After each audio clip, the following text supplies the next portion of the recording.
On July 2, 1937, aviator Amelia Earhart climbed into her Lockheed 10E Electra only days away from the goal of circling the globe for the first time. It was a hot day in Lae, Paupa New Guinea, as Fred Noonan, her navigator, took his position in the back of the plane behind the 6 fuel tanks that had been installed where the seats of the plane once were. It was the most fuel ever loaded on the plane and calculated to be sufficient for the 2,500-mile trip, the longest leg of the journey. Amelia called her tight cockpit her cubbyhole.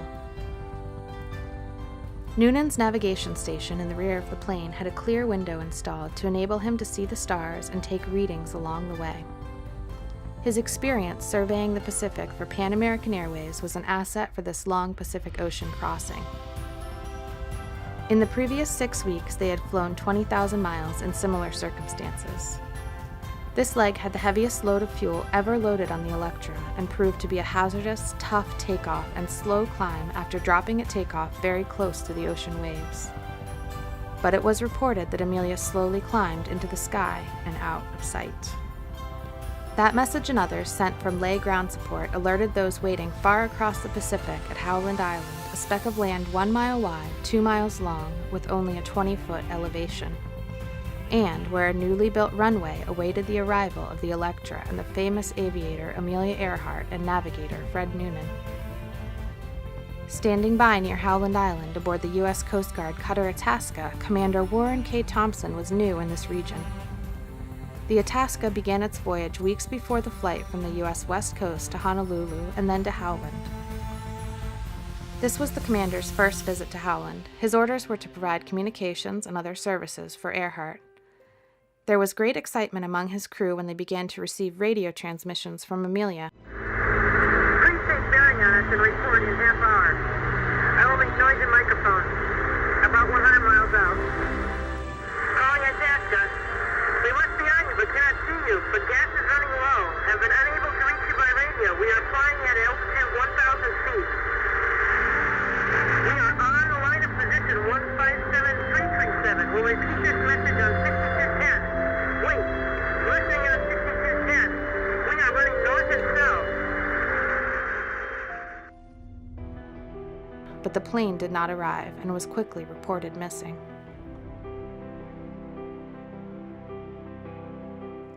The unprecedented search that followed found nothing at all. Many false reports are received, and new theories and stories continue in the 21st century. The intervening years produced many theories and many stories of what happened, but none of these has been found to be an answer with evidential integrity.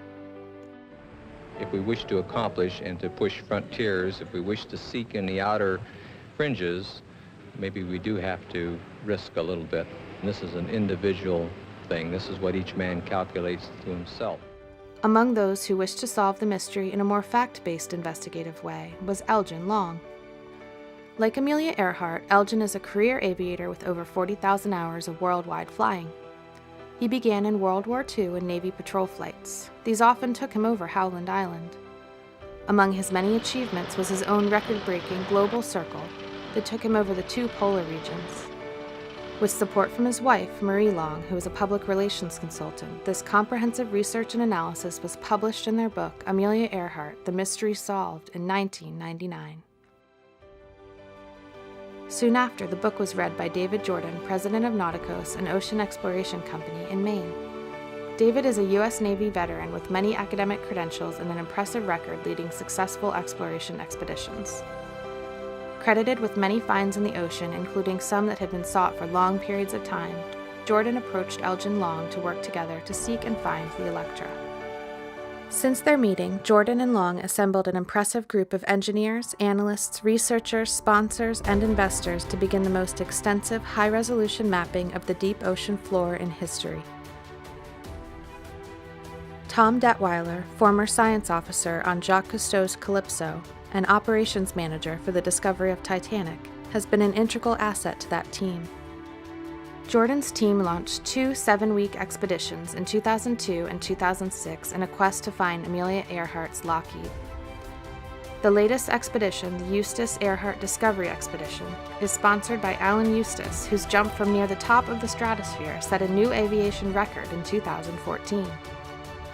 David Jordan led the recovery team for Eustace's jump and the beginning of a new opportunity for more collaboration.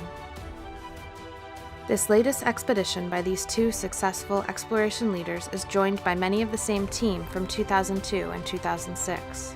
They are building on past work, continuing the search for the plane in the deep, remote area of the Central Pacific Ocean. Follow the Eustace Earhart Discovery Expedition online at nauticos.com.